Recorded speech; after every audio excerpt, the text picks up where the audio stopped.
Hey there, it's Lacey DeSherry recording the assignment R2, the implicit bias test and reflection. I took the implicit bias test related to the gender career task, and I was really interested in this because of what Dr. Banaji shared in her video. Even though she was a working woman for her entire career, she worked outside of the home.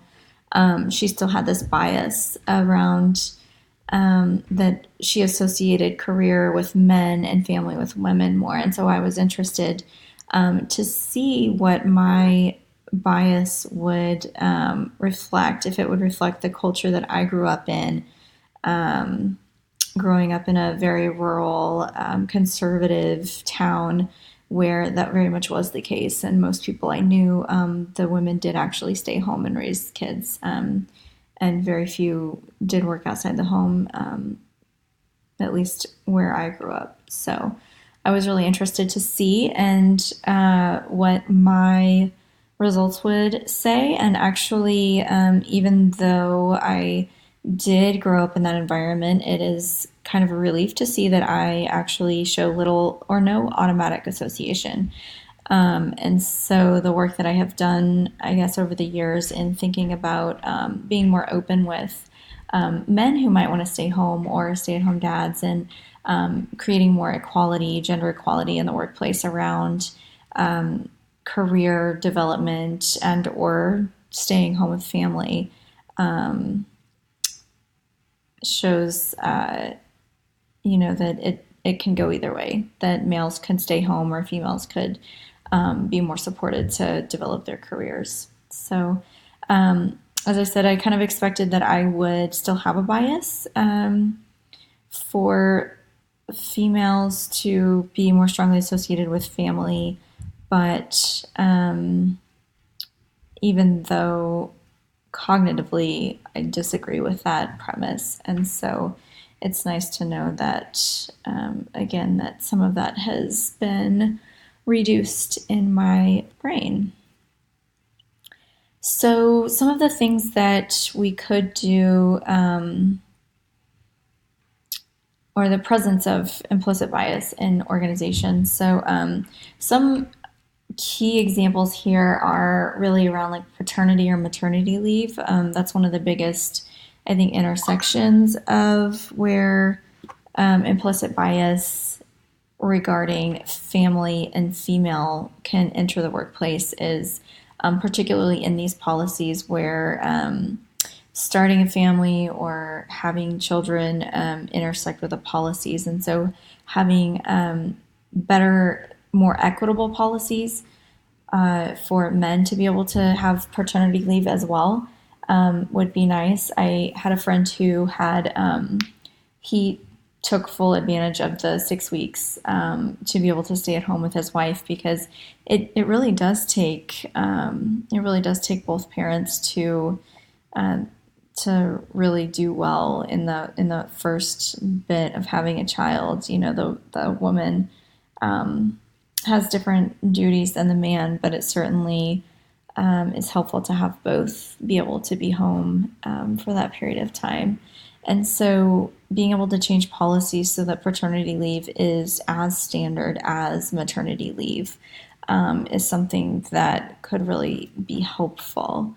Some of the other ways that this shows up, this is really common that women will find out they're pregnant and they won't want to share that information at work because even though there might be policies against discrimination around pregnancy, particularly for maybe a new project coming up or a promotion or even a new job, it does still occur, even from women to women, because we are so concerned about the employee being able to deliver what we want when we want it. And so we don't necessarily take kindly to women who are going to need to be on maternity leave. And so those are some ways that some of this implicit bias can really show up in organizations. And what we can do, really start watching our language and having some micro acceptances around shifting our mindsets for dads who could stay at home.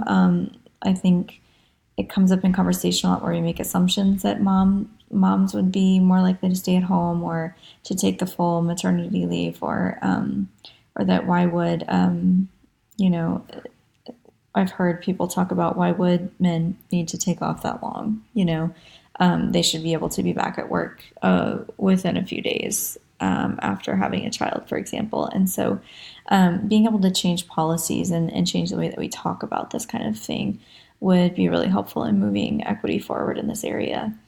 Another thing around this implicit bias is when women don't want to have kids or want to have family.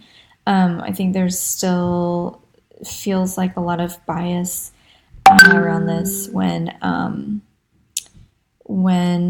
women don't want to have kids and they just want to have a career, and so people are still surprised to hear that, and it's not a normal conversation that happens. And so the assumption is that it's, well, when are you going to get married? When do you want to have kids?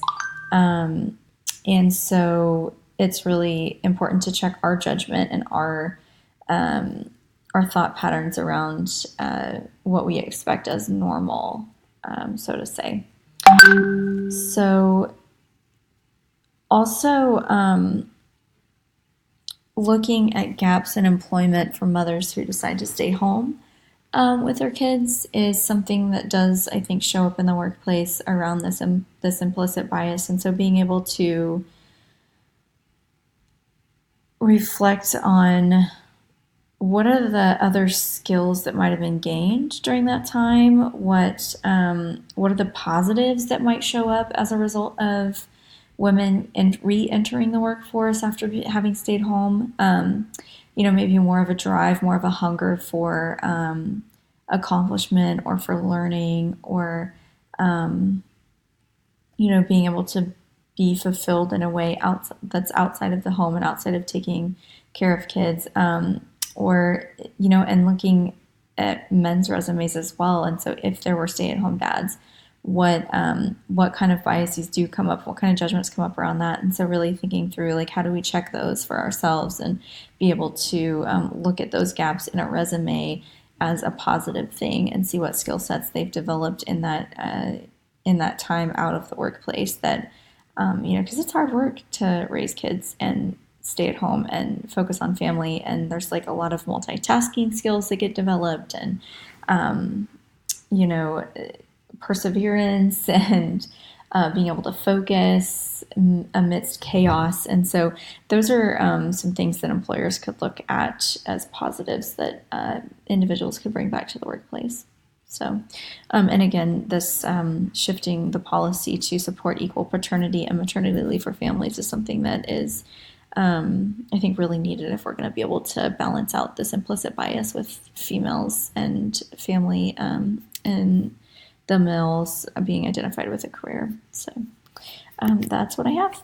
Thanks.